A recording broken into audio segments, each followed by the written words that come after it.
Welcome to citizen news. Ambedkar ఆశయాలను సాధించుకుందాం అని youth Congress అధ్యక్షులు అనిల్ కుమార్ అన్నారు. వికారాబాద్ జిల్లా తాండూర్ మండలంలో రెండవ రోజు జై బాబు జై భీమ్ జై సంవిధాన్ అనే నినాదంతో పాదయాత్ర నిర్వహించారు.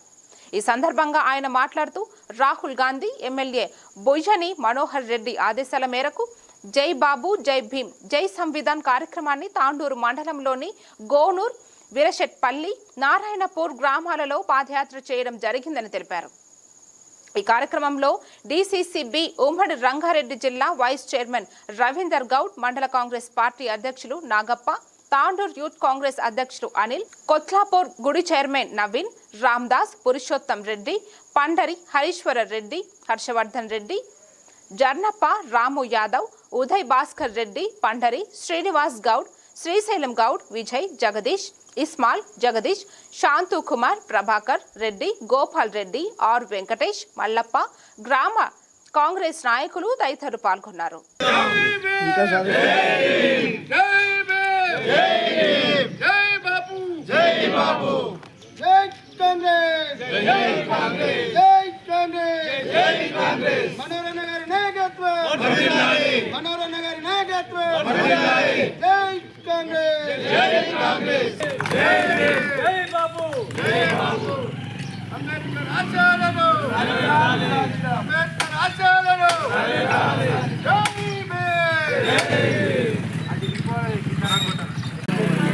నేడు గోనూరు గ్రామానికి విచ్చేసిన ముఖ్య అతిథిగా విచ్చేసిన డిసిసిబి ఉమ్మడి రంగారెడ్డి జిల్లా వైస్ చైర్మన్ రవిగౌడ్ గారికి, పార్టీ అధ్యక్షుడు నాగప్ప గారికి, మా మండల నాయకులు, మిగతా మండల నాయకులకు అందరికీ, మా గ్రామస్తులకు, ప్రెస్ అండ్ పత్రికా మిత్రులకు అందరికీ నా యొక్క నమస్కారాలు. జై బాపు జై భీమ్ జై సంవిధాన్ అనే ప్రోగ్రాన్ని మన పార్లమెంట్లో అమిత్ షా గారు వ్యంగ్యంగా రాజ్యాంగాన్ని మారుద్దామనే దృక్పథంతో ఆయన మాట్లాడడం వల్ల రాహుల్ గాంధీ గారు ఈ ప్రోగ్రామ్ని దేశవ్యాప్తంగా చేపట్టడం జరిగింది. అందులో భాగంగానే ఈరోజు మా గోనూరు గ్రామానికి ఎమ్మెల్యే మనోహర్ గారి ఆదేశాల మేరకు మా గోనూరు గ్రామంలో జై బాపు జై భీమ్ జై సంవిధాన్ అనే ప్రోగ్రాన్ని కండక్ట్ చేయడం, మా అందరి సమక్షంలో కండక్ట్ చేయడం జరిగింది. అదేవిధంగా ఈ ప్రోగ్రామ్ అనేది ముందుకు సాగుకుంటూ రాజ్యాంగాన్ని పరిరక్షించుకోవాలని చెప్పేసి కాంగ్రెస్ పార్టీ యొక్క లక్ష్యం.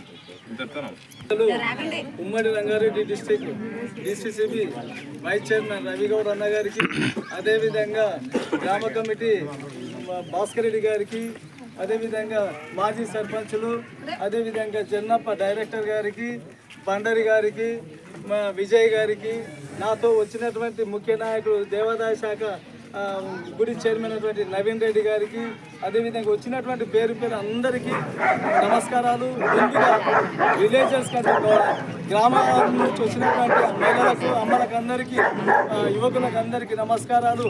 ఈ యొక్క ఉద్దేశం ఏంటంటే అమిత్ షా యొక్క అతని యొక్క గర్వం ఏంటంటే ఒక రాజ్యాంగాన్ని మారుస్తాం, సవరణ చేసి మా ఇష్టం ఉన్నట్టు మార్చుకుంటామంటే దానికి రాహుల్ గాంధీ ముందుండి పోరాడింది. కాబట్టి ఇటువంటి జరగొద్దని చెప్పి గ్రామాన మీరు కార్యక్రమం నిర్వహించాలని చెప్పి యొక్క ఆదేశాలు మల్లికార్జున ఖర్గే వాళ్ళు మొత్తం మన రేవంత్ రెడ్డి ముఖ్యమంత్రి గారికి, ముఖ్యంగా మన ఎమ్మెల్యే గారు మీరు గ్రామాల పోండి, ప్రతి ఒక్కరికి విన్నవించాలి, గడప గడపగా తిరుగునని చెప్పింది. కాబట్టి ఈ యొక్క ప్రోగ్రాము మీరు ఎవరైనా కూడా మామూలు దీని నుంచి వచ్చినట్టు అంబేద్కర్, దళిత నుంచి వచ్చినట్టు అంబేద్కర్ ఆయనని అవమానించారు. కాబట్టి మనం అందరము ఎదురు తిరిగి బీజేపీ వారిని మనం ఎదుర్కోవాలని చెప్పి నేను కోరుచున్నా. ముఖ్యంగా రాజ్యాంగాన్ని సవరణ చేయాలని చెప్పి అంటే అది మామూలు సమయం కాదు. ఎందుకంటే చాలామంది మేధావులు కలిసి ఈ యొక్క రాజ్యాంగాన్ని రచించినటువంటి ఇతనికి బాబు వారికి అప్పచెప్పడం జరిగింది.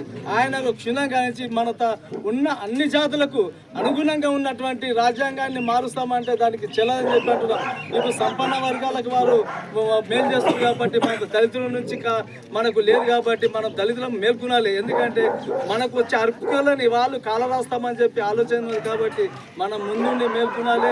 అటువంటి మంచి మార్గాన్ని మనం చూపించేటువంటి అంబేద్కర్ గారిని మనం ఎప్పుడు కూడా స్మరించుకుంటూ, బాబు జై బాబు అన్నప్పుడు మన గాంధీజీ ఉన్నాడు. గాంధీ స్వతంత్రం గురించి బాగా కొట్లాడినటువంటి వ్యక్తి. ఆయన స్వతంత్రం వచ్చిన తర్వాత ఆయన జవహర్లాల్ నెహ్రూ గారికి ప్రధానమంత్రి చేసిండ్రు. అతను ఏ పదవి లేకుండా ఒక మామూలు గుడికి పోయి పూజా కార్యక్రమాలు ఉంటే ఒక గాడ్సే నియంత ఏం చేసిందంటే ఆయన కాల్చి పడేసాడు. అటువంటి కాల్చి పడేసినటువంటి బాబుని కాల్చి పడేసినందుకు అందరూ అరే ఏం చేసినామని చెప్పి అందరూ వ్యతిరేకం చేయాలి. కాకపోతే మన పార్లమెంట్లో పట్ల గాడ్సేని వాళ్ళు ఏం చేస్తున్నారంటే గొప్పవాడు అని చెప్తున్నారు. గొప్పవాడు కాదు, వాడు నియంత. అటువంటి నియంతకు మనం కూడా మనం అందరం వద్ద ఉండి పోరాడాలని చెప్పి నేను కోరుచున్నా. కాబట్టి మీరు దయచేసి మిత్రుల ప్రెస్ మిత్రులకు అందరికీ నా యొక్క నమస్కారాలు. ఈ యొక్క రాజ్యాంగాన్ని సవరణ చేయడానికి ఎటువంటి కార్యక్రమాన్ని మన పనులున్న ఇడిచిపెట్టి గ్రామాన మనమంతా పోరాడాలని చెప్పి నేను ఆశిస్తూ ఈ అవకాశం ఇచ్చిన గ్రామ పెద్దలకు అందరికీ నమస్కారాలు, ధన్యవాదాలు.